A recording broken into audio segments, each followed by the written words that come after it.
வணக்கம். சக்தி சிரச நிவாரண யாத்திரை பயணத்தில் தற்போது நாம் மன்னார் மாவட்டத்தின் அடம்பன் கிராமத்தில் இருக்கின்றோம். உங்களால் காணக்கூடியதாக இருக்கும் பெரும் திரளான மக்கள் இங்கே குவிந்திருக்கிறார்கள் நிவாரணப் பொருட்களை பெற்றுக் கொள்வதற்காக. அந்த வகையில் கடந்த 2 நாட்கள், அதாவது நேற்று முன்தினமும் சேகரிக்கப்பட்ட நிவாரணப் பொருட்களை நாம் இந்த மன்னார் மாவட்டத்துக்கு எடுத்து வந்திருந்தோம். இன்று காலையில் எமது பயணம் ஆரம்பமானது.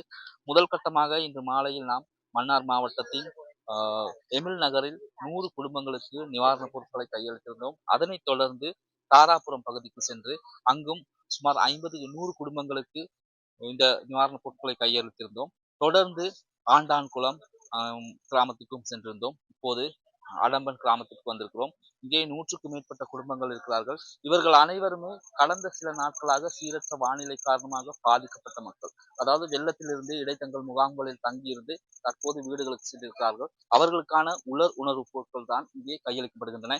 இந்த பொருட்கள் யாவும் மக்களான நீங்கள் எமக்கு நேற்று முன்தினமும் கொண்டு வந்த தந்த பொருட்கள்.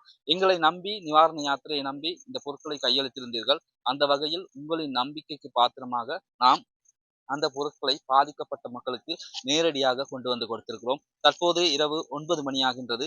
இந்த தருணத்திலும் நாம் இங்கே மன்னார் மாவட்டத்தில் பல இடங்களுக்கு சென்று பாதிக்கப்பட்ட மக்களை அடையாளம் கண்டு தேர்ந்தெடுத்து அவர்களிடம் பொருட்களை கையளித்து வருகின்றோம்.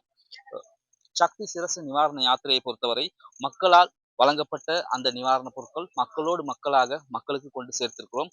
இந்த பொருட்களை வழங்கி எமக்கு உதவி புரிந்த அனைத்து மக்களுக்கும், அதாவது குறிப்பாக மேல் மாகாணத்தில் இந்த முறை பெருந்திரளான மக்கள் வந்து பொருட்களை கையளித்திருந்தார்கள். அவர்கள் அனைவருக்கும் இந்த மக்கள் சார்பாக நாம் நன்றி தெரிவித்துக் கொள்கிறோம். நியூஸ் பஸ் செய்திகளுக்காக மன்னார் மாவட்டத்தின் அடம்பன் கிராமத்திலிருந்து ராஜலிங்கம் திஷானோ.